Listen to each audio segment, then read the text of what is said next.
plus faculty, 600 plus PhD, industry-driven skilling. KL, deemed to be university. Yeah విన్నాను, చూశాను కూడా.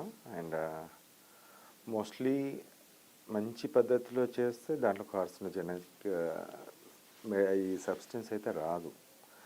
Either contaminated water ఏమైనా use చేస్తే అలా రావచ్చు. అంటే క్యాన్సర్ కారకాలు అంటే మేజర్గా ఏముండొచ్చు సార్? కలరింగ్ ఏజెంట్స్ అమ్మ, ఆర్టిఫిషియల్ కలర్స్, కలరింగ్ ఏజెంట్స్. నార్మల్గా ఏదైతే రోడమిన్ బి అనేది ఒక సబ్స్టెన్స్ ఉంటుంది, that is used for textile, అంటే మన బట్టలకు కానీ లేకుంటే మిగతా మన కలరింగ్ ఇంటి కలర్స్ ఏదైతే ఉన్నాయో అవన్నిటికీ వేస్తుంటారు. అంటే కలర్ఫుల్గా మంచి కనిపించడానికి ఆ కలర్ యూజ్ చేయడం జరుగుతుంది. బట్ కొందరు ఏం చేస్తారంటే ఆ ఆర్టిఫిషియల్ కలర్ని మన ఫుడ్స్లో, ఇప్పుడు బఠానీ మనకు సీజన్గా దొరకదు, ఒకసారి వస్తుంది, మళ్ళీ 6 నెలల తర్వాత మళ్ళీ వస్తుంది, బట్ మళ్ళీ తర్వాత దొరకదు. బట్ ఆ బఠానీలు ఏం చేస్తారు, గ్రీన్ కలర్ కావాలని మొత్తం గ్రీన్ దాంట్లో వేసేసి పెడతారు.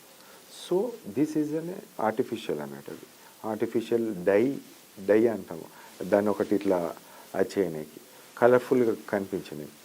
సెకండ్ ఏంటంటారంటే, ఇప్పుడు మనకు గోబీ మంచూరియా లేకుంటే రెడ్గా వస్తుంది, చికెన్ 65, ఫిష్లో కానీ ఇలాంటివన్నీ మన రెస్టారెంట్స్లో, ఇప్పుడు నాకు తెలిసి పానీపూర్లో ఉండేది కంటామినేటెడ్ వాటర్ ఉండొచ్చు. But most of the restaurants use చేసేది ఈ కలరింగ్ ఏజెంట్స్ కలర్ఫుల్గా అనిపించడానికి వేస్తారు.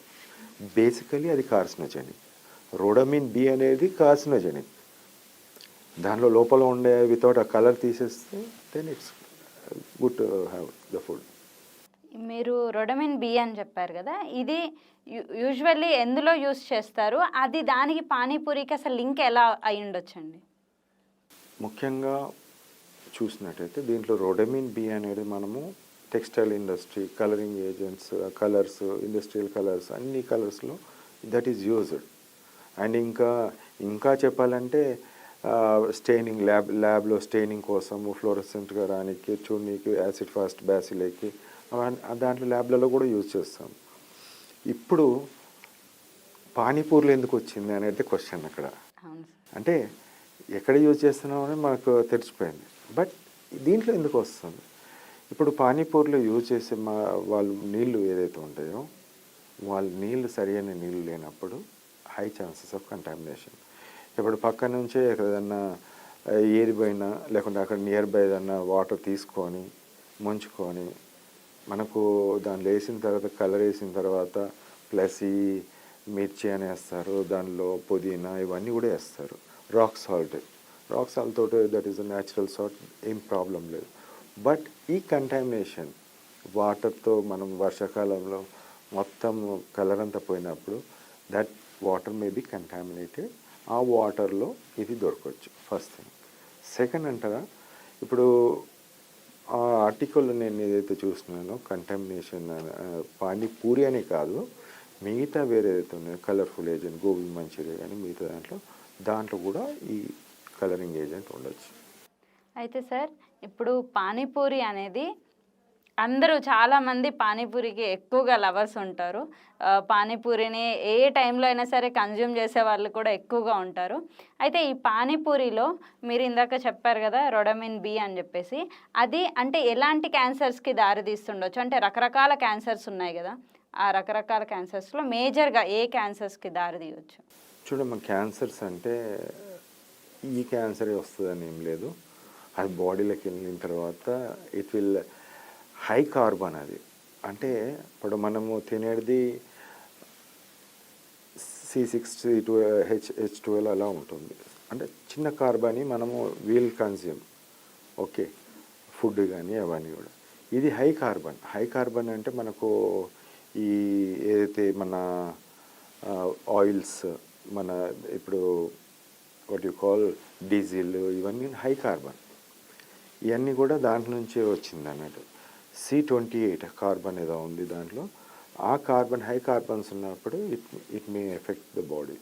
వీ కెనాట్ ప్రిడిక్ట్ దట్ ఈ క్యాన్సర్ వస్తుంది, ఈ క్యాన్సర్ అని కాదు. ఇప్పుడు గ్యాస్ట్రిక్ క్యాన్సర్ రావచ్చు, లంగ్ క్యాన్సర్ రావచ్చు, మిగతా అన్ని క్యాన్సర్ కూడా రావచ్చు. బికాజ్ ఒక పాయిజనస్ మెటీరియల్ లోపల పోయినప్పుడు అతుక్కపోవడం, సెల్కి అతుక్కపోవడం, అలా అక్కడ హై ఛాన్సెస్. అందరిలో రాదు, కొందరిలో వచ్చే ఛాన్సెస్. యూజువల్గా స్ట్రీట్ పానీపూరి అంటేనే కొంచెం హైజీన్గా ఉండదు అని చెప్పేసి అందరికీ తెలిసిన విషయమే. అయితే ఈ హైజీన్గా క్లెన్జినెస్కి కానీ క్యాన్సర్కి కానీ ఏమైనా సంబంధం ఉందంటారా? కంటామినేషన్ నేను చెప్తున్నాను. కంటామినేషన్కి లేకుంటే it's fine, because so many people depends upon that one. అందరినీ మనం అది చేయలేం కదా, మంచి తీసుకొని పోసేస్తారు, కలర్ కనిపించదు మనకు, జస్ట్ వి ఈట్ ఇట్, అది అంతే. But I'll say that maybe contaminated things are there, but most of the people మంచిగా యూజ్ చేస్తే ఇట్ ఇస్ గుడ్. ఒక డాక్టర్గా పానీపూరి కానీ లేకపోతే స్ట్రీట్ ఫుడ్స్ పైన మీరు ఏం చెప్పాలనుకుంటున్నారు? నేను తినొద్దని చెప్తాను, because the oils which has been used దాంట్లో ఏదైతే ఉంటాయో మరిగి మరిగి మరిగి ఒకసారి వాడి రెండోసారి వాడి తీసేస్తేనే ఆయిల్ సాచురేషన్, దాన్ని సాచురేటెడ్ అన్సాచురేటెడ్ ఫ్యాటీ యాసిడ్స్ అంటాం, అది ఒక్కసారికి రెండోసారికి యూజ్ అవుతుంది. బట్ దోస్ పీపుల్ ఏదైతే చేస్తారో బయట, మనం పానీపూరి అది చూస్తాం, పూరి ఏదైతే ఉంటుందో మరుగుతూనే ఉంటుంది, దాంట్లో ఆయిల్ పోస్తూనే ఉంటారు, మరుగుతూనే. దట్ ఈస్ నాట్ సేఫ్ కాదు. ఇంకొకటి ఏంటంటే rock salt. Rock salt is మన ఇప్పుడు తినే నార్మల్ సాల్ట్కి రాక్ సాల్ట్కి చాలా డిఫరెన్స్ ఉంటుంది. అండ్ దట్ ఈజ్ కొద్దిగా హై, ఉప్పు ఎక్కువ ఉంటుంది దాంట్లో, సో దానివల్ల ఎక్కువ టేస్ట్ అనేది రావడం. ఈ అదర్ పార్ట్స్ మిర్చి అనేది కూడా ఎక్కువ వేస్తుంటారు, సో గ్యాస్ట్రైటిస్ వచ్చే ఛాన్స్ ఎక్కువ ఉంటుంది. ఈ స్ట్రీట్ ఫుడ్ తిని ఫుడ్ పాయిజనింగ్ అయ్యి మీ దగ్గర ఎవరైనా సరే డైరెక్ట్గా మీరు ఎవరికైనా ట్రీట్ చేశారా? షూర్, చేసాం, చాలామంది చేసాము. బట్ అదే ఇప్పుడు కంటామినేటెడ్ వాటర్ ఏదైతే ఉందో మనకు వాడు మోర్ల నుంచి తీసిందో తెలియదు, మనం చూడం కదా. ఇప్పుడు వాడు ఎక్కడి నుంచి తీసినా వాడికి అవసరం ఉంది, మా చాలామంది కస్టమర్ వస్తుందంటే వాడు పక్కన నుంచి నీళ్ళు ఏదో పోస్తాడు. దట్ కంటామినేషన్, ఒక చిన్న పానీపూరి కోసం మళ్ళీ ఆరోగ్యం చెడగొట్టుకోవడం అనేది ఇంట్లో చేసుకొని తింటే that's fine, that's not a issue. Thank you sir. Panipuri పైన, ఈ స్ట్రీట్ ఫుడ్స్ పైన మీరు చక్కటి ఇన్ఫర్మేషన్ మాకు ఇచ్చారు. Once again thank you so much. మరిన్ని వీడియోస్ కోసం ఛానల్ ని సబ్స్క్రైబ్ చేయండి, లేటెస్ట్ అప్డేట్స్ కోసం వాట్సాప్ ఛానల్ ని ఫాలో చేయండి, అండ్ లింక్ డిస్క్రిప్షన్ లో